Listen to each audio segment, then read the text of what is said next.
Le Conseil d'État rejette les recours déposés contre les lanceurs de balles de défense. Dit autrement, les policiers pourront donc toujours utiliser ces LBD tant critiqués par certains. Selon le Conseil d'État, il n'y a pas d'utilisation et d'intention de la part des autorités de ne pas respecter les conditions d'usage de ces armes. Nous allons en débattre dans un instant. Vous allez donc, vous, policiers, Linda Kebab, pouvoir toujours les utiliser. C'est une bonne nouvelle, j'imagine, pour vous ?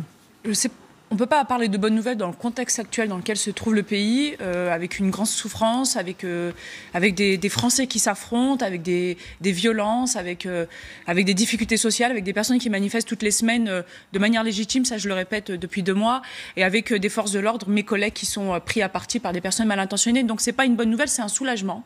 Mais on n'est pas satisfait parce qu'en effet, il y a un débat à ouvrir.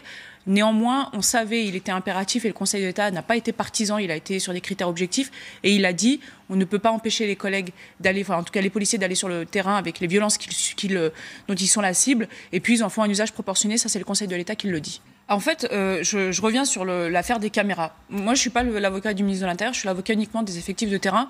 Quand le ministre de l'Intérieur a parlé des caméras qui seraient impérativement associées au LBD, le week-end dernier, c'était censé être en place. On avait tout de suite annoncé le fait qu'il n'y avait pas de caméras en nombre suffisant, donc c'était une annonce politique qui ne nous regardait pas et qui n'engageait comme seule responsabilité la personne qui l'avait prononcée.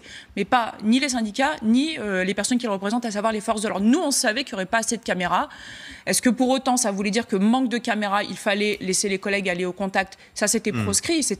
Pour nous, c'était évident, d'une part. Et puis ensuite, il y a l'utilisation aussi, par la haute hiérarchie, des effectifs d'une manière ou d'une autre. Là, vous faites référence aux voltigeurs. En l'occurrence, je suppose que vous parlez des fonctionnaires de police qui sont sur les motos en binôme.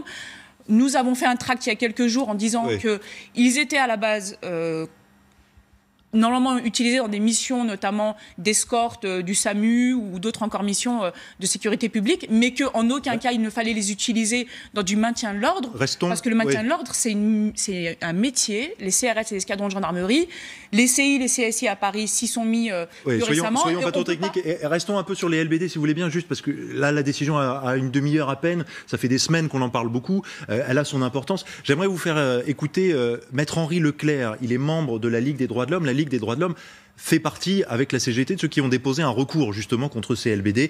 Juste après la décision, il était avec nous dans LCI Midi. Écoutons-le. Il faut que véritablement l'utilisation de cette arme, dont on sait qu'elle est dangereuse, dont on sait qu'elle cause ces blessures, l'utilisation de cette arme soit très sévèrement réglementée, et il ne faut pas faire des effets d'annonce qui ne sont pas suivis, comme celle du fait que dorénavant il y aura une caméra. Je constate que la semaine dernière, il n'y a pas eu de caméra et que des gens ont été blessés. Or, les gens qui ont été blessés, on constate petit à petit que ce ne sont absolument pas des casseurs, mais des manifestations, pour la plupart, semble-t-il, des manifestants pacifiques. Voilà, l'argument des caméras qui revient beaucoup, vous l'aviez dit, c'était une promesse de Christophe Castaner, qui est peut-être techniquement difficile à mettre en place dans l'immédiat. Mais est-ce qu'on peut en rester, malgré tout, Linda Kebab, en l'état? C'est-à-dire se dire, on garde ces armes et on garde les mêmes règles d'utilisation de ces armes. Ça fait plusieurs semaines qu'on le dit, il faut ouvrir le débat. Sauf que là, on a 2 situations. On a celle d'urgence et puis on a celle qui est politique, idéologique. Quand j'entends Maître Leclerc, j'ai eu l'occasion de parler avec lui il y a quelques jours, je lui dis « Ok, mais quand vous parlez de la Ligue des droits de l'homme et que vous défendez les hommes avec un grand H, est-ce que vous avez exclu les forces de l'ordre ?» Parce que c'est ça aujourd'hui. On a exclu les forces de l'ordre du droit de ne pas être blessées, mutilées, agressées, voire tuées. Est-ce que finalement les forces de l'ordre ne sont qu'une variable d'ajustement politique? On les utilise à bon escient, à mauvais escient, on les accuse des pires choses, on dit qu'ils visent volontairement la tête, donc on utilise l'élément juridique de l'intention de faire du mal, ou est-ce qu'on n'est pas en train de finalement décentrer le débat qui aurait dû s'orienter sur les décisions politiques? Et puis s'agissant du LBD, puisque c'est ce qui nous amène à ça aujourd'hui. Moi, j'ai envie de dire, demain, on fait quoi en fait? On enlève le LBD aux collègues et qu'est-ce qu'on aurait fait? On aurait fait des prises de contact, on aurait fait des utilisations de l'arme létale. On n'est pas l'arme létale, c'est le 9 mm. Et puis, il y a une chose qui est importante. Une arme, ça ne fait pas que mutiler, ça ne fait pas que blesser. Non, c'est pas beau, une arme. Ça peut tuer aussi, une arme. C'est ça le truc, c'est de dire, on n'est pas sur des manifestations pacifistes, pas que, en tout cas, parce qu'il y a des personnes qui sont violentes. Et les collègues, quand ils tirent, ils sont dans un contexte de violence urbaine. Et malheureusement, les personnes qui sont touchées ne sont pas forcément celles qui sont visées. Donc, très rapidement, c'est important pour le public, c'est que le maintien de l'ordre, c'est un métier habituellement qui est attribué au CRS. et aux escadrons de gendarmerie. Sauf qu'aujourd'hui, on est dans un mouvement qui est tellement important qu'on n'a pas assez d'effectifs au niveau des forces mobiles, donc escadrons de gendarmerie et CRS, et on a mobilisé aussi des effectifs de la préfecture de police et de la sécurité publique qui sont aussi nécessaires et utiles, parce qu'il y a des interpellations à faire, qui sont très mobiles, ils sont très agiles, contrairement aux groupes collectifs que sont les CRS et les escadrons de gendarmerie. Après, c'est l'utilisation qui est faite sur le terrain, la stratégie qui appartient au général. Et le général, pour Paris, c'est le préfet de police. Voilà, c'est tout. Mais dire qu'ils ne sont pas utiles dans cette violence urbaine, parce que c'est de la violence urbaine, c'est pas que de la gestion de foule en maintien de l'ordre classique. Donc voilà. Après, ça, c'est une décision politique. Ça fait des semaines qu'on le dit. Le préfet de police doit se remettre en question sur la gestion de la manifestation sur Paris et des violences urbaines et du dispatching.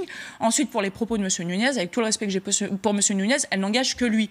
Les collègues, quand ils tirent au flashball, ils remplissent une fiche dans la journée, et c'est ce que le collègue a fait. Immédiatement, il a rempli une fiche. Qu'après, elle n'ait pas été extraite, transmise au ministère pour qu'il puisse ensuite prendre parole, ça, c'est la responsabilité des technocrates du ministère de l'Intérieur. Quand ils ont des flashballs avec 6 et lanceurs de balles de défense, voilà. Parce qu'il y a une distinction. Moi, je dis des flashballs, c'est pas de la défense.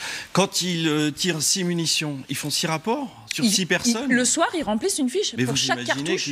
Pour chaque cartouche. Ah, mais pour chaque cartouche. Alors, ils ont des barrières à 6 cartouches. Non, mais attendez, il y a et une puis cartouche. ils enchaînent. Hein. Non, mais après, si vous remettez en question les procédures, je peux rien faire. On est oui, non, mais c'est une question. Je suis en train de vous expliquer pour chaque cartouche, pas pour chaque arme utilisée. C'est pour vous montrer que c'est pas cohérent. Non, mais une cartouche utilisée, une fiche avec laquelle on met les circonstances, le contexte, l'heure, l'adresse, pourquoi est-ce qu'on a tiré, pourquoi est-ce qu'on a estimé qu'il fallait tirer, etc. Qu'ensuite les fiches, elles n'aient pas été extraites dans les temps et qu'elles n'aient pas été transmises c'est encore autre chose. Porte-parole, c'est encore autre chose. Et ça nous quand vous regardez des vidéos. Mais ce que je veux vous dire, c'est que les fonctionnaires de police aujourd'hui sont au centre d'un débat qui normalement ne devrait pas être le leur. Et tout de même, de l'importance. Vous dédouanez aussi de ça. Qu'est-ce que ça veut dire se dédouaner? Comment la police peut se dédouaner? Mais il y a un moment, ils ont un droit de retrait. S'ils estiment que ça va pas, vous avez un droit de retrait. Et donc on laisse faire comme le 1er décembre. Le 1er décembre, depuis le 1er décembre, c'est devenu une répression hors norme. Écoutez, donc comment, moi la question que je vous pose, donc vous faites le procès des policiers, donc c'est ça? Non, c'est pas ça. Parce qu'on a 80 000 forces de l'ordre toutes les semaines. Si vous estimez que 80 000 forces de l'ordre mais justement, ce qui n'est pas cohérent, je peux pas m'exprimer. Ce qui est pas cohérent, c'est que si on écoute les chiffres de la préfecture, à chaque fois, on a 3 CRS pour un manifestant. Comment on arrive à ne pas gérer une foule? 3 CRS pour un manifestant. Moi, je prends les chiffres de la préfecture. Hein. Mais parce que ce sont des foules aussi extrêmement violentes, sous une forme différente, extrêmement mobile. Non, c'est pas 3 CRS pour un manifestant, parce que dans les manifestants, il y a des casseurs, il y a des violents, il y a des personnes qui jettent des cocktails Molotov, et puisque vous refusez d'utiliser le mot LBD au profit de flashball, un cocktail Molotov, c'est une arme de guerre. Ça brûle et ça tue. Moi, il y a des personnes... Écoutez, je n'ai jamais vu aucune image avec des cocktails Molotov. Je vous invite à regarder sur Twitter, notamment l'acte qui a précédé le tir du LBD sur Bastille, sur l'affaire qui concerne Jérôme Rodriguez. Personne ne le nie. Oui, ce que vous n'avez pas vu, pourtant, peut exister. Il y a eu bien des jets de cocktails Molotov. Des collègues les ont évités. Elles ont explosé à leurs pieds. Et c'est ce qui a... Il y a eu des jets de projectiles, on l'a vu sur les images. J'ai vu aussi du matraquage sur la tête de personnes âgées, madame. Non, mais il y a des enquêtes, c'est ce que je vous dis. C'est qu'à la différence... Selon nos chiffres, il y a 116 enquêtes de l'IGPN. Bien sûr, il y a des enquêtes. Qui ont été ouvertes. Et s'il y a des actes de sur la tête des gens, mais s'il y a des actes de policiers qui ont été hors cadre, ils seront condamnés à la différence des personnes qui viennent, prennent le métro, volent, pillent, agressent, cassent et reprennent le métro tranquillement sans avoir été interpellés. Il y a un fossé. On ne peut pas dire aux policiers vous êtes forcément mauvais a priori sans aucune forme de procès. Moi, je vais vous expliquer une chose. C'est que j'habite à République. Le fameux jour où il y avait un CRS qui avait pris feu. Vous vous souvenez de cette image qui avait fait le tour du monde? J'étais là, ce jour-là, j'allais faire des courses, je suis passé derrière. J'étais pas à la manifestation, moi, j'allais pas dans les manifestations. Comment ils faisaient à République? Il y avait des CRS qui étaient à la sortie dans chaque bouche de métro. Ils étaient au niveau des portiques et ils voyaient tous les gens qui passaient. Ils fouillaient tous les sacs un par un. Voilà. Mais ça, il n'y a pas ça qui est appliqué. Mais Yann Le Bihan, il faut entendre peut-être que quand même le type de manifestation a évolué, qu'on est face à des modes nouveaux d'action de la part de certains casseurs, puisqu'on doit distinguer avec les manifestants, et qu'il faut bien aussi que la police s'adapte. Juste, quand même, sur le principe des armes intermédiaires, ça a son importance, que la France ait des armes intermédiaires. Ça évite aussi des drames encore plus terribles que ceux qu'on peut connaître. Comment font les autres pays? On prend souvent l'exemple anglais et l'exemple allemand. Alors l'exemple allemand, à la différence de la France qui, il y a 10 ans, a démantelé les renseignements généraux. Je rappelle juste qu'il y a un président, il y a 10 ans, qui a démantelé les renseignements généraux. Nicolas Sarkozy, oui. Sont en contact et ont des médiateurs avec tous les cortèges de manifestants, les syndicats, les associations, etc.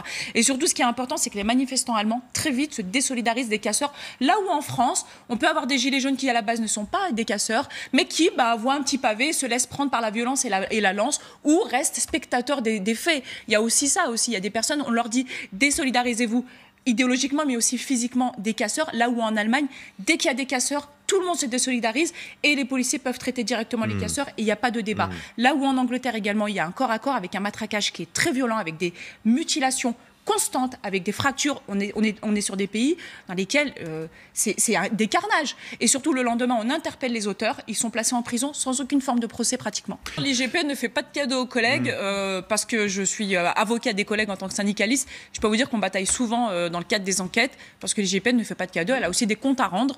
Voilà. Même si ce sont des policiers, après, on peut remettre aussi en débat je remets pas en question. la remise à des enquêteurs externes. Je ne connais pas le fonctionnement. Ceci dit, je précise quand même que ça dépend quand même du ministère de l'Intérieur. Ça dépend du ministère de l'Intérieur. Comme les juges dépendent de la garde des Sceaux. Voilà. Linda Keba, vous entendez quand même la souffrance de ces manifestants qui ont perdu l'usage d'un œil. C'est terrible comme mutilation. Mais humainement, c'est inacceptable. Mais on ne peut pas, en tant qu'humain, moi, quand je vois les photos, je regarde les contextes, je me dis, mais c'est injuste, en fait, même pour elle. Humainement, c'est dramatique. C'est juste que le problème, c'est qu'on a hystérisé le débat. Ou on débat, et dans ces cas-là, on est expert et technique, ou alors dans ces cas-là, on est dans l'émotionnel et on fait le procès. Des seuls qui sont accessibles aujourd'hui, ce sont les forces de l'ordre. On ne responsabilise pas les auteurs. Moi, je dis depuis des années, venez concitoyens, intégrez-vous dans le débat avec les forces de l'ordre sur la question de leur formation, qui est insuffisante. Mais ça fait des années que je le dis, moi, en tant que syndicat de police. On le dit depuis des années que la formation, et même en matière du LBD, est insuffisante. On dit à nos concitoyens, intégrez-vous dans le débat, ne laissez pas des technocrates et des tableurs Excel en cravate décider pour vous de votre sécurité. Mais c'est statu quo et on a personne qui revient vers nous. Le 17 novembre, notre organisation syndicale a annoncé son soutien au mouvement des Gilets jaunes. On avait appelé à une journée 0 PV. Et aujourd'hui, on continue à dire que les revendications des Gilets jaunes sont légitimes. Et je continue à dire que manifester est un droit, et c'est la syndicaliste qui parle, pour lequel vous devez continuer à vous battre et pour vos revendications sociales. C'est fou qu'on n'arrive pas à vous mettre d'accord quand même. Et c'est fou qu'on ne puisse pas imaginer un nouveau week-end de manifestation. En fait, c'est ce que vous dites, ça s'est bien passé. Le souci, c'est qu'à Bastille, techniquement, en 20 secondes, pour ne pas s'attarder sur cet élément dont j'ai eu connaissance et j'ai vu les images, j'ai eu le temps de les analyser, c'est qu'en fait il y avait des personnes qui étaient en train de commettre des dégradations et des violences et qui jetaient des projectiles. Du coup, les CRS se sont positionnés devant le cortège qui lui était plus ou moins plutôt pacifique, même il faut dire les choses, en empêchant l'accès à la place de la Bastille, le temps d'effectuer les interpellations. Et ensuite, le barrage des CRS s'est ouvert et a laissé le cortège passer. D'ailleurs, quand ils ont bloqué le cortège, les CRS ont été hués. Quand ils ont ouvert l'accès et permis le cortège d'entrée, ils ont été applaudis. C'est pour vous dire, au final, on est sur des variables émotionnelles, alors qu'on n'a pas connaissance, au-delà de soi-même, et c'est humain, et c'est normal, et c'est l'effet tunnel, de ce qui se passe de l'autre côté. Et ce qui se passe de l'autre côté ne permettait pas au cortège pacifique d'accéder paisiblement à la place. Retrouvez toute notre actualité sur videopolice.com, la chaîne YouTube d'Unité SGP Police.